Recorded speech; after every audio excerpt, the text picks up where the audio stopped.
자, 오늘 마태복음 24장은 이제 우리가 많이 듣고 또 배웠던 세상 끝날의 비밀입니다. 여기 크게 세 가지로 설명하는데, 첫 번째는 이게 마지막 때 세상 끝날의 징조를 1절부터 14절까지입니다. 근데 여기서 꼭 놓치지 마셔야 될 것이 뭐냐면, 세상 끝날에 제일 먼저 나타나는 증상이 거짓 그리스도와 거짓 선지자들의 미혹한다는 거예요. 그래서 우리가 말씀으로 무장하지 않으면 분별이 안 돼요.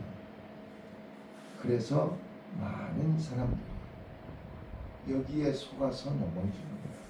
우리가 잘 아시는 것처럼 이제 저 어렸을 때 전도관이 판을 쳤어요. 그래서 생수를 먹인다고 매일 아침 새벽마다 새벽 예배 나오는 사람들에게 생수를 줬어요. 유명한 사건들. 또 좀 있으니까 이제 문선명이 통일교가 또 미혹하기 시작했어요. 그러다가 또 이제 시한부 종말론자들, 구원파, 끊임없이 요즘 이제 신천지, 우리가요 평신도들이 그들의 얘기를 들으면 진짜 가짜가 구분이 안 돼요. 이거는 영적으로 구분하지 않으면 구분이 되지 않아요. 그래서 여기 있다 저기 있다 해도 절대로 나가지 말아야 됩니다. 두 번째입니다. 이제 예수님이 재림하시는데, 이 재림하시기 전에 큰 환란이 일어난다. 큰 환란이 임하기 때문에 끝까지 믿음을 지켜라. 15절에 저는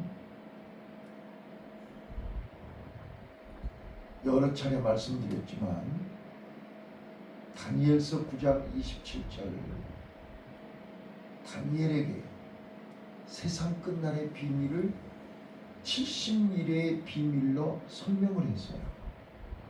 그때는 예수님이 오시기 700년 전이에요. 그런데 메시아가 오고 메시아가 십자가에 죽고 다시 재림하신다는 것을 70일의 비밀에 다 담아져 있어요. 그래서 오늘 본문은 방금 15절에 다니엘이 얘기한 것, 멸망에 가증한 것이 거룩한 곳에 선 것을 보거든 깨달을진저 그랬지 않았어요. 이게 바로 70일의 중에서 이미 49일의 예언은 다 성취됐고, 마지막 한 일의 비밀이 세상 끝날의 비밀이에요. 그 한 일의 비밀이 요한계시록이에요. 이걸 아셔야 돼요. 그래서 계시록 11장 2절에 이제 대환란이 시작될 때 첫 번째 무슨 징조가 나오냐? 두 증인이 활동을 해요. 마지막 이제 주님 재림 직전임을 알리는데 그 두 증인이 순교를 하죠. 죽어요. 그리고 바로 이게 7 나팔 재앙이 끝나고 대접 재앙이 시작되고, 이건 다 큰 대환란이에요. 네, 우리가 계시록에서 6장 7장에서 인재앙, 나팔재앙, 대접재앙 그렇잖아요. 자, 이 대환란이에요. 근데 여기서 조금 이거는 장차 되어질 일이고 영적인 얘기이기 때문에 신학적인 얘기를 안 할 수가 없어요. 자, 예수님이 지금 얘기하신 말씀은 1차 예언이 AD 70년 로마 티토 장군에 의해서 예루살렘이 멸망할 것을 예언하는 거예요. 지금 예수님이 생전이잖아요. 지금. 예수님 생전에 앞으로 70년 후에, 아니 앞으로 3, 40년 후에 일어날 일을 얘기하시는 거예요. 그래서 성전이 도리에 돌 하나 남지 않고 다 멸망했잖아요. 그리고 다 끌려가고 죽었잖아요. 자, 그리고 이제 2차, 이 말씀 속에 1차가 그렇고 이 말씀 속에 2차 예언이 세상 끝날에 징조란 말이에요. 이거를 신학적인 용어로 뭐라고 하냐, 이게 예언의 복합 성취라 이렇게 얘기해요. 하나님의 예수님의 예언이 복합이란 말이에요. 1차로 끝나는 게 아니에요. 2차 세상 끝날까지, 예수님 재림할 때까지 이 말씀이 성취된다는 거예요. 자, 그래서 다니엘의 이게 물론 이사야 선지자도 예언했고 다니엘도 예언했는데, 지금 이 본문이 예수님이 다니엘의 예언한 것을 설명하고 있는 거예요. 이게 바로 70일의 마지막 한 일의 비밀이 이게 성취된다는 거예요. 그 세상 끝날의 징조가 7가지가 나오죠. 근데 그 7가지가 지금 현재 우리 주위에서 그대로 일어나고 있어요. 자, 본문 봐보세요. 자, 3절부터 14절까지 보시면 이제 거짓 그리스도와 거짓 선지자들이 미혹을 하기 시작합니다. 이게 이제 첫 시작이에요. 4절 5절에 나와 있죠. 그 다음에 전쟁과 전쟁 소문이 파다해요. 지금 전쟁이 척처에서 일어나고 있잖아요. 하고 있잖아요. 지금 러시아와 우크라이나가 지금 5년차 전쟁을 하고 있어요. 이란과 이스라엘, 미국과 이란 전쟁이 지금 살벌하게 하고 있죠. 뿐만 아니라 그래서 이게 저게 더 심해지면 3차 세계대전이 되고 중동전쟁이 되고 핵전쟁이 되고 세상 끝날이 된다, 이런 얘기하지 않아요? 자, 기근과 지진 봐보세요. 지금 얼마 전에 베네수엘라, 또 바로 그 옆에 콜롬비아, 지금 7.4 지진으로 수천 명이 죽어요. 또 엊그저께 일본에도 또 지진이 일어났죠. 지금 태풍이 지금 연속 3개가 와가지고 막 일본이고 미국, 중국이고 난리 났죠. 봐봐요. 끊임없이 재난과 기근이 끊임없이 일어나고, 자, 뿐만 아니라 성도들이 박해를 당하고 미움을 당하고, 그 다음에 여기 꼭 그대로 많은 사람들이 믿음에서 떠나요. 네, 가슴 아프죠. 안타깝죠. 네, 그게 남의 집 얘기가 아니고 우리 식구들 얘기예요. 믿음에서 떠나요. 세상 끝날이 오면 올수록 더 믿음을 지켜야 되는데 믿음에서 떠나요. 자, 불법이 성하고 사랑이 식고 복음이 모든 민족에게 땅끝까지 전파되어야 그때 주님이 오신다. 그러면서 뭐라고 그래요? 끝까지 견디는 자가 구원을 얻으리라 그랬어요. 그러니까 우리가 끝까지 견디기가 쉽지 않아요. 자, 왜 우리가 복음을 선교를 해야 돼요? 모든 민족에게 땅끝까지 복음이 전해야 주님이 오시기 때문이에요. 이게 3절부터 14절까지 세상 끝날에 징조를 제자들이 물을 때 예수님이 7가지로 설명을 했어요. 그래서 끝까지 견디는 자가 구원을 얻는다. 15절부터요 31절까지 주님이 재림하실 때 큰 환란이 일어납니다. 그러니까 그 큰 환란이 일어날 때, 자 여기서 이제 놓치지 마셔야 될 것이, 예수님이 이 말씀을 하신 것은 말세를 살아가는 세상 끝날의 비밀을 아는 사람들의 자세. 모르면 노아의 홍수 때나 소돔과 고모라 성 때처럼 모르면 즉시 죽어요. 대비를 못해요. 자, 비가 온다는데 우산을 준비 안 하면 쏘나비 맞는 거죠. 우리는 세상 끝날의 비밀을 미리 알려줬잖아요. 아니 예수님 오시기 전에 700년 전에 이사야 선지자나 다니엘 선지자를 통해서 예수님이 오실 것을 설명했잖아요. 그냥 간단하게 설명한 것도 아니에요. 정확하게 설명했어요. 자, 유대 땅 베들레헴에 오실 것을 설명했어요. 네. 그래도 어느 누구도 베들레헴 그 조그마한 도시에 누가 온다고, 메시아가 온다고 웃기고 앉았네요. 어느 누구도 믿는 사람이 없었어요.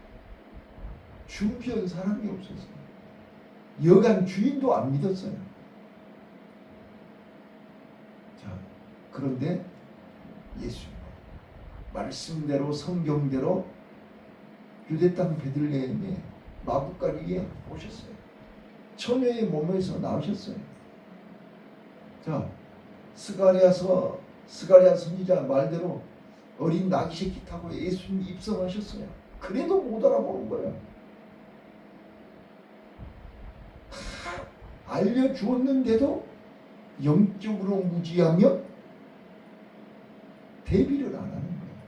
그래서 예수님이 제자들에게, 자, 내가 지금부터 세상 끝날의 비밀과 주님이 다시 올 때, 지금 아직 살아있어요. 살아있는데 죽었다가 다시 부활하셨다가 재림할 거를 얘기하고 있는 거잖아요 지금. 그러니 그게 믿어지냐고 그들한테. 그래서 이게 이 영적인 비밀은 믿음이 아니면 이해가 되지 않아요. 믿음이 아니면 깨달아지지 않아요. 그런데 사람들이 전부 믿음에서 떠나가는 거예요. 왜요? 거짓 선지자들에게 미혹을 받았어요. 자, 어제도 말씀드렸잖아요. 내 뜻대로 내 고집대로 내 마음대로 안 되면 하나님을 원망하고 의심하고 하나님을 버리고 떠나요. 그게 말세에 너무 안타까운 징조예요. 말세니까 그래요. 우리는 내 온대로 마옵시고 아버지 온대로 마옵소서. 왜? 아버지는 내 생각보다, 내 마음보다, 내 뜻보다 더 훨씬 크고 넓고 많기 때문에, 아, 내가 모르는 하나님의 큰 계획이 계실 거야. 하나님이 더 좋은 것으로 주실 거야. 이게 믿음이잖아요. 하나님이 나 버렸나 봐. 하나님이 나를 예면하시나 봐. 하나님이 내 기도 안 들어주시나 봐. 이거는 믿음 없는 사람들이. 믿음 있는 사람들은 그렇게 말하면 안 돼요. 우리 아버지가 이 일을 통해서 더 큰 것을 주시려나 봐. 이 일을 통해서 더 큰 하나님이 축복을 주시려나 봐. 이게 믿음이잖아요. 자, 그래서 지금 32절부터 마지막 51절까지 지금 세 가지 비유로 말씀하시면서 세상 끝날의 비밀, 예수님의 재림의 비밀을 알면 지금부터 이렇게 준비해라, 이렇게 대비해라, 이런 자세를 가져라. 자, 첫 번째가 뭐지요? 절대로 머뭇거리지 말고 뭘 가지러 내놓지도 말고 뒤돌아보지도 말고 지체하지 말고 바로 신속하게 결단을 내려라. 그날이 안식일이 되지 않고 겨울이 되지 않기를 기도해라. 말씀드렸지 않았어요? 우리가 긴장을 풀고 쉬고 안식일이 뭐예요? 모든 일을 안 하는 날이잖아요. 겨울이 뭐예요? 하나님하고 가장 멀리 떨어져 있는 데잖아요. 지구가 해하고 정반대에 있을 때가 겨울 아니에요? 내 마음이 하나님하고 멀어지면 그때가 가장 위험할 때예요. 이걸 아셔야 됩니다. 자, 그래서 이제 36절부터 52절까지 깨어있으라. 정신 차리고 깨어있으라. 이 깨어있으라는 말은 영적인 말이에요. 잠 안 자고 깨어있으라 그 말이 아니잖아요. 지금 영적으로 깨어있으라. 준비하라는 거예요. 그래서 첫 번째가 37절로 39절에 노아의 때와 같다. 그래서 노아에게 방주를 준비하라고 했잖아요. 자, 그래서 어제 제가 오후 예배 때 우리 학생들에게 그랬어요. 나는 명품이다. 나는 특별한 사람이다. 나는 하나님의 특별한 은혜를 입은 사람이다. 그렇기 때문에 우리는 노아처럼 특별하게 방주를 준비해야 합니다. 노아는 특별한 은혜를 받은 사람입니다. 다른 사람들에게도 똑같이 은혜를 줬지만 그들은 은혜의 가치를 모르기 때문에 방주를 준비하지 않았습니다. 똑같이 초청을 했지만 예복을 주면서 왕의 잔치자리에 오라고 예복을 줬지만 그들은 그 옷을 입지 않고 그 잔치자리에 가지 않았습니다. 청함을 받은 사람은 많은데 택함을 받은 자가 심히 적다고 그랬습니다.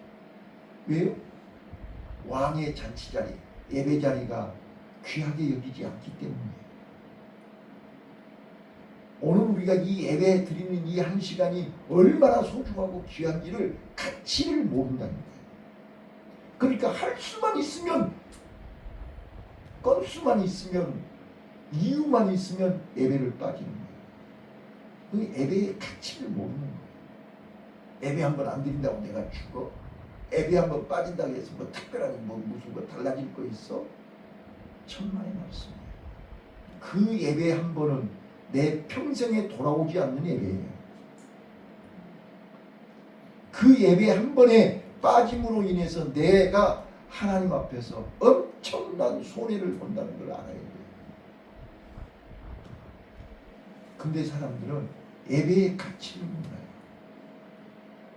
자, 그래서 노아의 때와 같다. 노아의 때, 아니 언제 전혀 방주를 준비하지 않고 먹고 마시고 장가가고 시집가고 먹고 마시고 놀다가 갑자기 홍수가 쏟아져요. 속수무책. 그래서 미리 대비하라는 거예요. 노아의 때와 같이, 그 말은 노아처럼 방주를 미리미리 준비해요. 그 방주는 하루아침에 만들어진 게 아니고 100년이 넘도록 100년 전부터 준비한 거예요. 우리는 나와 내 집을 위해서, 나와 내 집이 구원받기 위해서 방주를 준비하고 있습니다. 자, 그 다음 두 번째, 두 사람의 비유예요. 40절부터 41절. 네?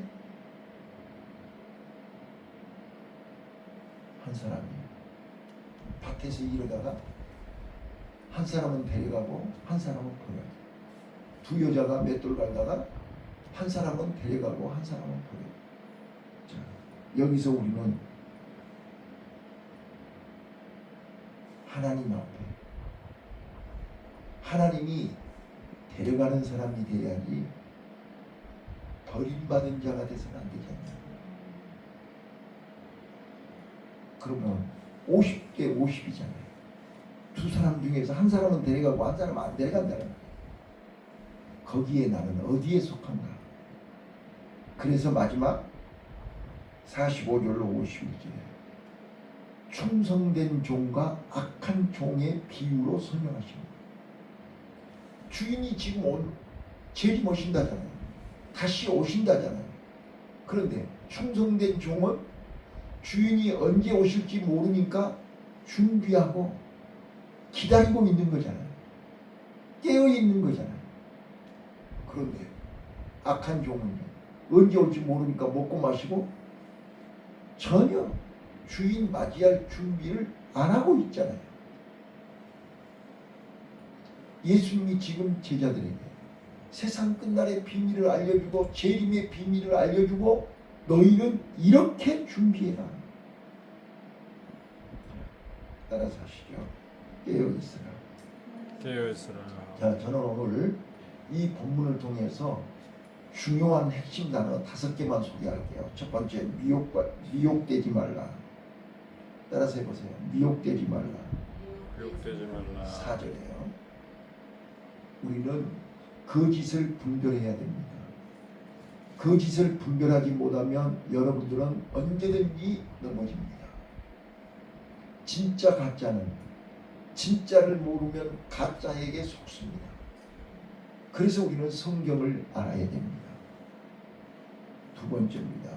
끝까지 견뎌라. 끝까지 견디라. 끝까지 견디라. 13절입니다. 우리는 끝까지 견디지 않으면 구원을 잃어버립니다. 빼앗깁니다. 놓쳐버립니다. 끝까지 견뎌야 됩니다. 누가 뭐라 해도. 그 다음에 따라서 하십시다. 복음을 전해라. 복음을 전해라. 12절에 모든 민족에게 복음을 전해라. 여러분, 이거는 내가 하고 싶다고 해서 하기 싫다고 해서 안 하는 게 아닙니다. 왜요? 내가 이 복음으로 구원을 받았고 이 복음으로 다른 사람들도 구원을 받도록 도와야 됩니다. 그래야 주님이 재림하시기 때문입니다. 나는 한 번도 들어본 적이 없는데요. 나는 몰라서 몰랐는데요. 이런 소리가 나오면 안 된단 말이에요. 자, 그래서 세상 끝날의 비밀을 아는 자들이 대비해야 될 것이 미혹받지 말고 끝까지 견디고 복음을 전하며 44절에 깨어있으라. 깨어있으라. 영적으로 깨어있어야 됩니다. 긴장해야 됩니다. 마지막, 충성해라. 충성된 종은 하나님이 데려갑니다.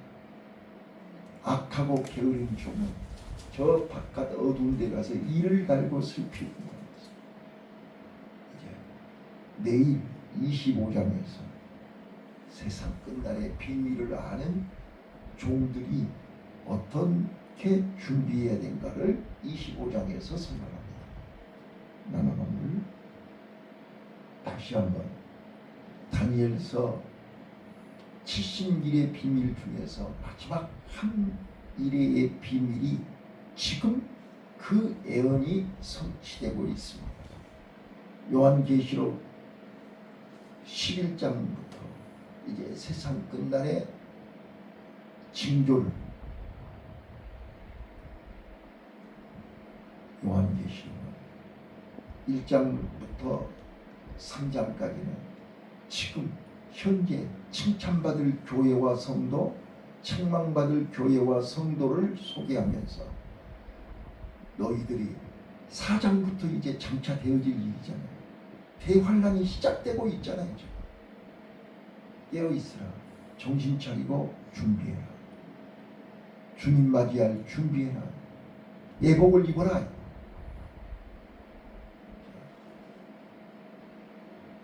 주님이 우리를 부르고 계시고 찾고 계시고 잔치를 준비해놓고 불렀는데 예복이 없으면 안 돼요.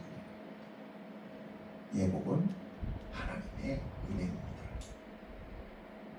하나님의 은혜의 옷을 입고 하나님이 부르시는 그 자리에 달려가야 됩니다. 예배 자리입니다. 천국 잔치입니다. 이 자리에 와야 우리는 끝까지 끝까지 믿음을 지킬 수 있음을 깨달아 하시기를 바랍니다.